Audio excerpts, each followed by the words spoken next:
So much of what we do in philosophy comes down to arguments, right? And really trying to figure out what things mean. It's like the core of it all. And that's exactly what we're diving into today.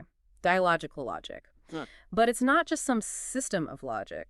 Our sources show it's really a whole way of thinking, and it goes all the way back to those ancient Greek debates. Like those classic dialogues where ideas were really put to the test through all that back and forth questioning. Yeah, totally. Mm. For philosophers, dialogical logic is like a special tool, right? Hmm. It helps us see how meaning and justification don't come from some abstract model, Yeah. but from that live interaction between people in an argument. Exactly. It's all about that exchange. And the modern version of this, the one started by Paul Lorenzen and Kuno Lorenz, it basically says meaning and reasoning are a game, a real game, with rules and everything, like a structured dialogue between two players. Imagine that. Meaning itself comes from this back and forth with rules. And what's really cool for us as philosophers is that it takes this pragmatist approach. It's not like meaning is some already made thing floating out there. Nope.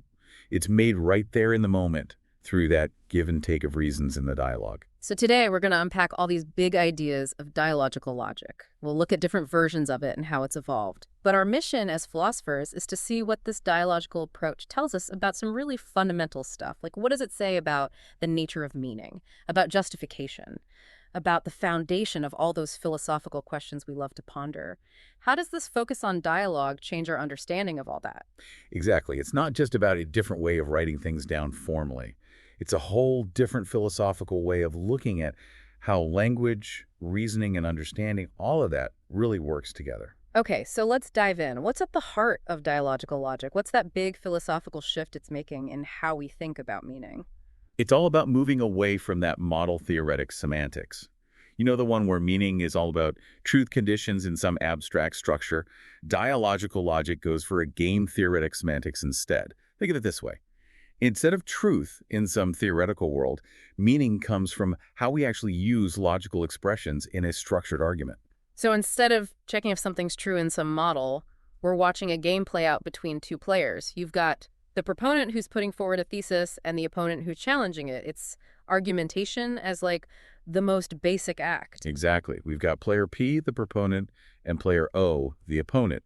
And it's their interaction all happening under specific rules. That's where meaning comes alive. Now, for a philosopher thinking about disagreement and how we try to understand each other, this framework actually gives us a way to model how that works, how those processes actually happen. And how does meaning actually come out of that back and forth? It can't just be random objections and claims being thrown around, right? No, not at all. It's very structured. The meaning of those logical constants, those basic building blocks of our reasoning, like and, or, if, then. Well, their meaning comes directly from the rules. The rules that say how one player can challenge a statement that uses those constants and how the other player has to defend it. Think about and, represented by that symbol escher. Let's say someone says fils quoi. The opponent can challenge that by asking for either fif or face, and the proponent has to then say which one was asked for. That interaction, that possibility of being challenged and then having to defend it, that's what makes the meaning of and in this system. Meaning becomes all about these responsibilities you have in the argument. Wow, that's a pretty dynamic way to understand meaning. For a philosopher who's used to thinking about definitions and truth conditions, moving to these interactive rules is a big deal, and our sources really highlight that pragmatist side of it all, don't they? They do. Meaning and reasoning, they're not treated as these abstract, like Platonic forms. Nope. They're actively made, and they show themselves in these concrete interactions between our two players. It's all about how we actually use these tools of logic when we argue. Okay, so what's the point of this game of argument? How do we know if a thesis is actually holding up under this kind of dialogical pressure? The big thing here is the idea of a winning strategy. It's the equivalent of a logical proof in the dialogical world. We say a thesis is dialogically valid if the proponent has a strategy, a plan that guarantees they'll win the dialogue no matter what the opponent does. So no matter what challenges are thrown their way, the proponent has this rule-based way to respond, and they'll win in the end. And for a philosopher interested in epistemology and justification, this idea of a guaranteed win through dialogue opens up some big questions about what certainty really means. A winning strategy. That sounds like the dream for any philosopher arguing a point. Now, our sources talk about this standard dialogical framework. It was developed by Lorenzen and Lorenz. What are the key things about this standard approach that a philosopher should understand? This standard framework works on two levels. You've got the play level and the strategy level. The play level is where the actual dialogue happens, all those moves made by each player, all according to the rules. The strategy level, like we talked about, is about whether there's a winning plan that works across all possible plays for a particular thesis. And in this tradition, the meaning of those logical terms is set primarily at the play level through those rules of interaction. And we've got two types of rules, right? The particle rules and the structural rules. Let's start with those particle rules. What's their philosophical role? The particle rules, or Partikelregeln in German, are where the dialogical semantics really shine, especially for a philosopher who wants to understand the meaning of those logical terms. They lay out the meaning of each logical constant by saying exactly how a statement with that constant can be challenged and how it has to be defended. They're like the ground rules for every logical connective and quantifier. Can you give us a concrete example? Let's take our conjunction friend Paris again. How does a particle rule show its meaning through dialogue? Okay, so if player X says tis eschro, player Y can challenge them. They can ask for either the left part, that's request left conjunction, as request else, or the right part, that's request right conjunction, to request R. Player X has to respond by stating the part that was asked for. So the meaning of and is literally wrapped up in this possibility of being challenged, having to give up either part of the statement, and being obligated to do so. Meaning becomes a set of duties of what you have to do in the argument. Okay, I'm starting to see how this works. What about implication? That if-then idea, thiseth. How do we understand its meaning in this dialogical way? For implication, if X says Y challenges by putting forward that first part, the if part, then X has to defend by stating the fifth, the then part. So the meaning of if-then is all about this challenge of assuming that if part and then being obligated to provide that then part. It mirrors how implication works, but in this really direct, interactive way. And our sources go through particle rules for all those other logical constants too. It's like each one gets its own dialogical fingerprint through this challenge and defense routine. Exactly. For disjunction, that's a fess, the opponent challenges with a general request, festgere, and the proponent picks which part, either fess or nico, to defend. For negation, the opponent challenges by stating fifth, and the proponent, well, they have no defense. And quantifiers, they involve the opponent picking an instance for universal quantification and the proponent giving one for existential quantification. The big idea for philosophers here is that the meaning of these logical tools isn't defined in some abstract way, but right there in the argument, in how they're used. So those are the local rules, like how each term works on its own. Now, what about the structural rules, the Rahmenregeln? They're like the bigger picture for the whole dialogue, right? The structural rules are all about the overall setup of this game. They say how a dialogue starts, how players take turns, what they can and can't do, and how it all ends. The standard framework has 4 main structural rules. Let's break them down. What about SR0, the starting rule? SR0 is simple because the dialogue starts with the proponent, they state the thesis, then the opponent gets to pick a positive integer. We call it their repetition rank, n. This limits how many times they can challenge the same move. After that, the proponent picks their own repetition rank. Repetition rank. For a philosopher thinking about debates, why would we want to limit how many times someone can bring up the same point? It's all about making sure dialogues don't go on forever and that the arguments actually move forward. Without it, a really stubborn opponent could just keep repeating the same challenge over and over again and stall the whole thing. So it brings in this idea of resource management to the argument. You have a limited number of times you can use a certain challenge. That makes sense for keeping things formal. What about SR1I, the intuitionistic game-playing rule? That I makes me think it's connected to intuitionistic logic, which philosophers love to debate. You got it. SR1I is all about how the turns work in the dialogue. Each move has to be either a challenge or a defense. It has to be based on what came before and those particle rules. And here's the important part. A player can only challenge the same move a limited number of times up to their chosen repetition rank. And when they need to defend, they have to answer the opponent's last unanswered challenge. That's the last duty first rule. For philosophers, this rule is a big deal because it really changes what counts as a valid argument, which we'll see when we get to the law of excluded middle. Last duty first, that sounds like it could really restrict what you can prove. Now, SR2, the formal rule, also called the copycat rule, this one seems especially relevant for philosophers thinking about what logical truth really is. Absolutely. SR2 says the proponent can only throw out a basic statement like pa if the opponent has already said that exact same statement earlier in the dialogue. That's a pretty big limitation on the proponent.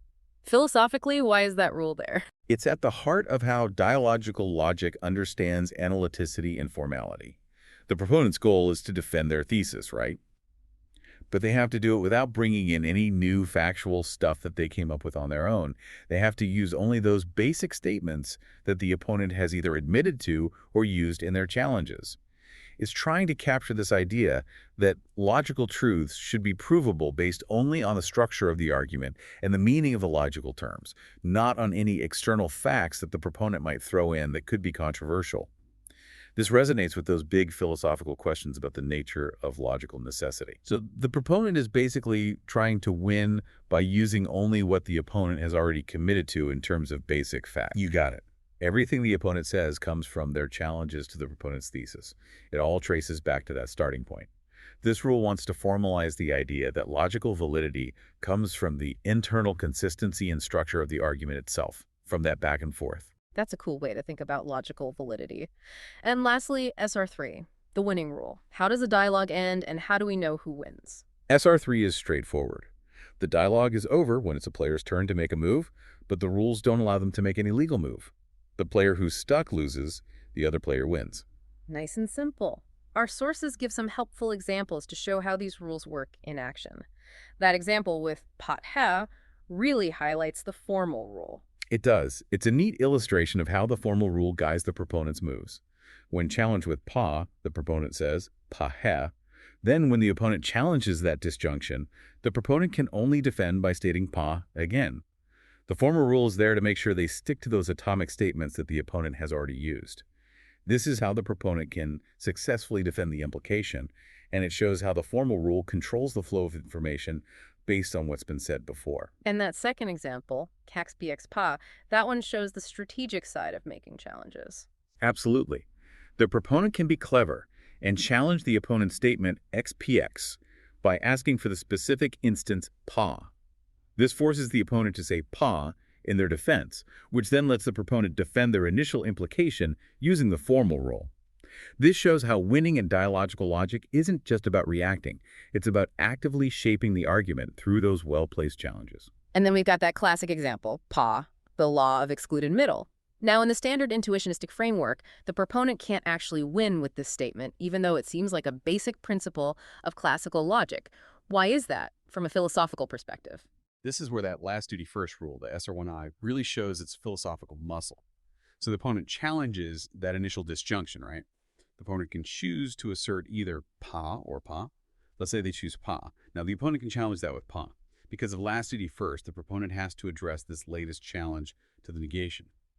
But the standard rules don't give them a way to defend against a challenge to a negated atomic statement. So even though the opponent initially challenged the disjunction, the proponent can't go back and defend by saying pa because they're stuck with that latest unanswered challenge. This shows how those intuitionistic structural rules, especially last duty first, embody a constructive approach to truth. It's not enough to just say a disjunction is true. You have to be able to show which part of the disjunction holds. This has been a huge point of debate among philosophers who are interested in the foundations of logic and what mathematical truth really means. So by looking at individual plays, we can see how the rules work, the mechanics of it all. But to get the bigger picture of what logical validity means in this framework, we have to think about the strategy level, right? Exactly. Just because you win one round doesn't mean the argument is dialogically valid. The opponent might have made a bad move. And on the other hand, the proponent might mess up and lose a play even if there is a winning strategy for the thesis. The strategy level is where we ask, does a player have a plan that guarantees they'll win no matter what choices the opponent makes throughout the whole dialogue? For a philosopher, this raises questions about what logical consequence really means. What does it mean for something to necessarily follow from something else? And a winning strategy, that's exactly that, right? A plan that makes sure you win no matter what the other player throws at you. Exactly. It's about thinking through all the possible paths that the dialogue could take and having a response ready for any move the opponent makes. Our sources mention some connections between dialogical logic and other frameworks at this strategy level. Things like soundness and completeness, results with semantic tableau, for example. Yeah, the work of Walter Felscher showed a big connection between having an intuitionistic tableau proof for a formula and having a winning proponent strategy in the intuitionistic dialogical game for that formula. Later, Claerbout expanded this to classical logic, using those classical dialogical rules, the ones without last duty first. These connections are great because they show how powerful dialogical logic is and how it relates to those more established proof methods that philosophers are often used to. But our sources also point out a potential issue here. They say that focusing too much on the strategy level might make us forget about the interactive part of the play level, which is so important for why dialogical logic is interesting philosophically in the first place. That's a really crucial point for philosophers to think about.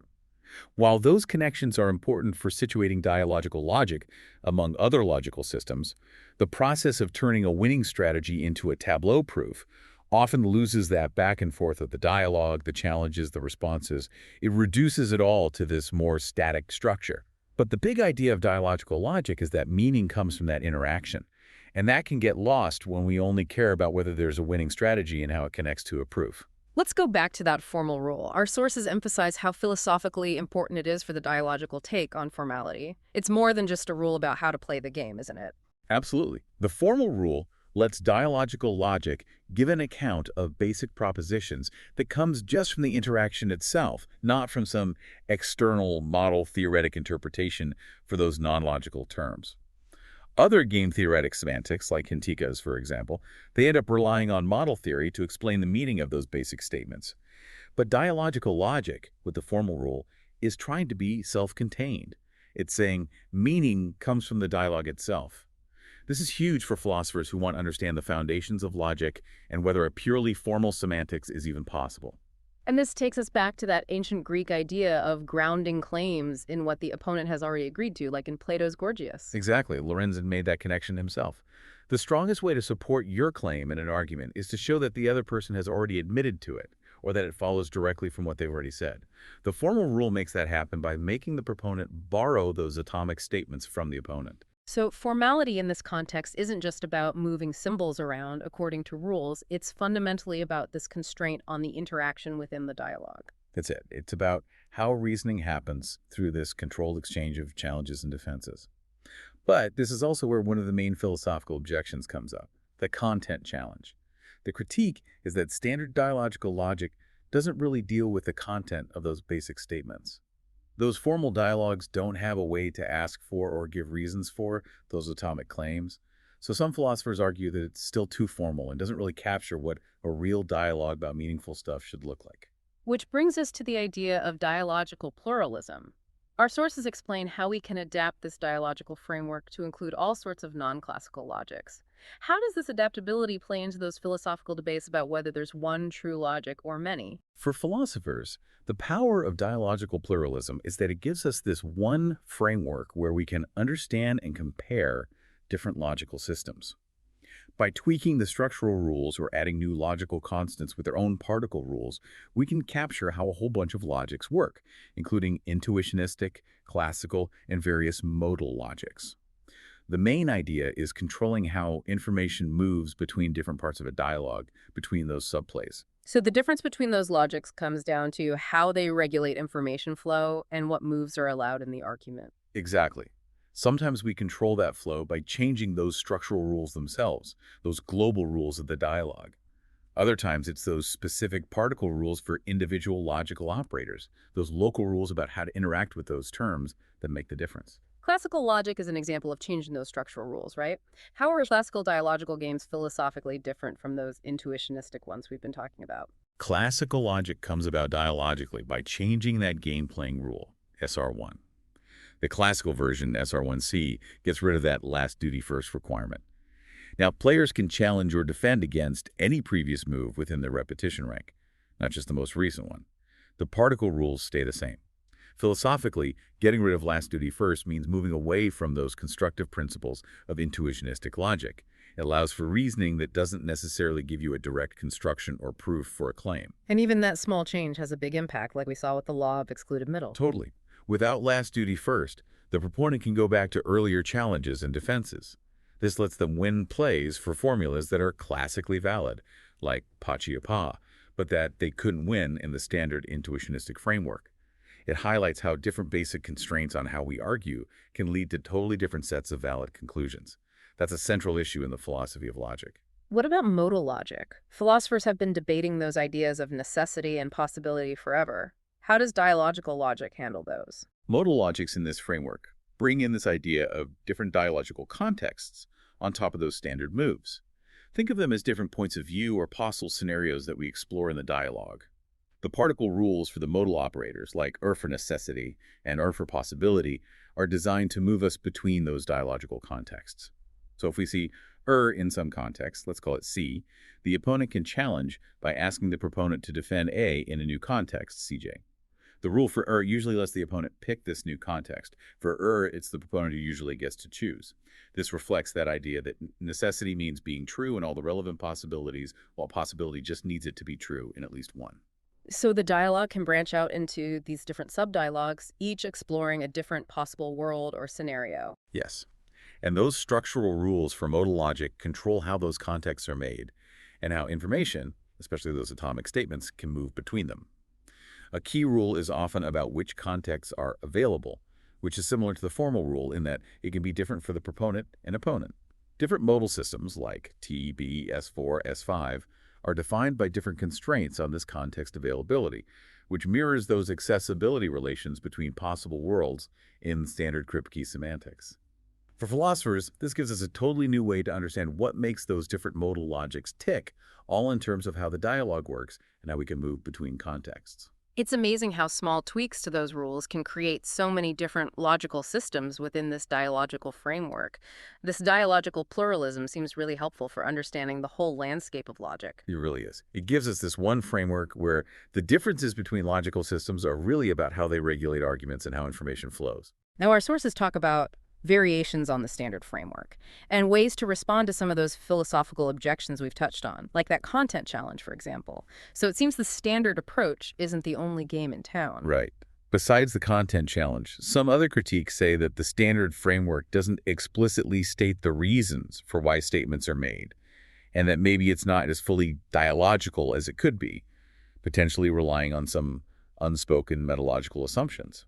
And people have been working on these issues. The immanent reasoning framework sounds like one big attempt to do that, and it's still rooted in that Lorenzen and Lorenz tradition. How does it try to address these limitations from a philosophical standpoint? The immanent reasoning framework wants to make every part of the reasoning process explicit within the dialogue. To tackle that lack of explicit reasons, it borrows from Martinliff's constructive type theory. It uses judgments that look like this. XAA. This means X states that A is a reason, a piece of evidence for the statement A. Now that A is a local reason, specific to that part of the dialogue, this makes the justification for each claim a part of the object language itself. That's a big change for philosophers interested in epistemology and how justification is structured. So instead of just stating something, a player has to give a reason for it right there in the dialogue. Exactly. This framework separates these local reasons, which are tied to specific moves in a dialogue, from those strategic reasons, which have to do with whether there's a winning strategy. And to handle these explicit reasons, the immanent reasoning framework swaps out those particle rules for something called synthesis and analysis rules for local reasons. Synthesis rules tell you how to build reasons for complex statements from reasons for simpler ones. Analysis rules do the opposite. They break down those reasons. And how does it solve that too formal problem and the need to include content even at the level of those basic statements? It uses something called material dialogues. These have special Socratic rules for those basic statements, which lay out what a player is committing to when they assert a basic statement based on its content. So for statements about natural numbers, for example, there might be rules connected to the successor function and basic definitions. This means the content of those fundamental claims can be examined and justified right there in the dialogue. It moves beyond how the standard formal rule treats them as just syntactic elements. And they also use formation dialogues to explicitly check if statements are well-formed before they start arguing about reasons. This gives a more solid foundation for the whole dialogue. It sounds like the immanent reasoning framework wants to be this super comprehensive dialogical system where meaning, justification, even the structure of the statements themselves are all negotiated and made super clear in the dialogue. That's a good way to put it. It's a big step forward within that Lorenzen and Lorenz tradition. They're trying to create this dialogical account of logic and reasoning that's more philosophically satisfying and complete. Then we have the built-in opponent idea, or bio, which our sources say is different from the Lorenzen and Lorenz approach. What's the main idea behind this way of understanding deduction philosophically? The bio framework, championed by folks like Caterina de Villeneuve, sees deduction as a dialogical practice at its core. The role of the opponent, the skeptic, has become internalized within the person doing the reasoning. Oh, So it's not so much about those formal game rules like the strict Lorenz sense. It's more about philosophically reconstructing how deduction works as this social process of interaction and justification. so when we create a deductive argument or a proof, we're basically playing both sides, the prover and the skeptic, in our own heads. That's the gist of it. The bio framework often uses these prover-skeptic games as a model. The prover is trying to show that a conclusion follows from the premises, and the skeptic challenges every step, asking for justification. We can then connect this to formal systems like natural deduction or sequent calculus. Those inference rules can be seen as moves in this internal dialogical game. The focus is often on the strategy of deductive reasoning, not so much the nitty-gritty details of each individual move. For philosophers, this offers a way to connect formal logic to how we actually reason and justify things in our everyday lives. It seems like the bio approach is less about building a totally separate, self-contained dialogical semantics like Lorenzen and Lorenz, and more about using the dialogical perspective to shed light on how deductive reasoning really works and how it relates to formal logic. Exactly. They want to build a dialogical bridge between how we reason normally, argumentation theory, and formal logic. It might help explain why our intuitions about reasoning sometimes don't line up with those classical logical norms. This has been an amazing deep dive into dialogical logic.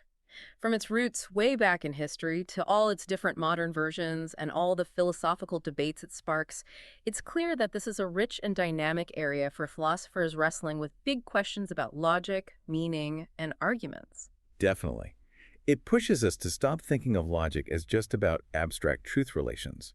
It makes us think about it as a kind of regulated interaction. Meaning and validity, they come from that process of giving and asking for reasons. Focusing on the play level, on how meaning comes from those challenges and defenses, that gives us a powerful new framework to explore those foundational questions about logic and language. So for our philosopher listeners out there, as you're thinking about all of this, consider this. How does this dialogical perspective challenge or maybe even strengthen your current understanding of those traditional ideas of truth and validity? Those ideas are often rooted in model theoretic semantics. Could thinking of logic as this structured dialogue open up new ways to tackle those classic philosophical puzzles about meaning, justification, and how we know anything at all? That's the key question here. Does looking at logic as a dynamic exchange give us new tools to understand how we come to know things and how we justify our claims? Especially in a world where interaction and argumentation are so central to our search for understanding, it definitely makes us rethink some of those long-held assumptions. We encourage you to dig deeper into those sources we've discussed. Explore the work of Lorenzen, Lorenz, Raman, Dutelnoves, and others who are shaping this field. Think about which of those dialogical frameworks speaks to you the most. Which one aligns with your own philosophical gut feelings about logic and the power of reason? It's a vibrant area, full of ongoing discussions. We've only just scratched the surface. We hope this deep dive has gotten you curious, and that has given you a new and insightful way to look at that fascinating relationship between logic and dialogue.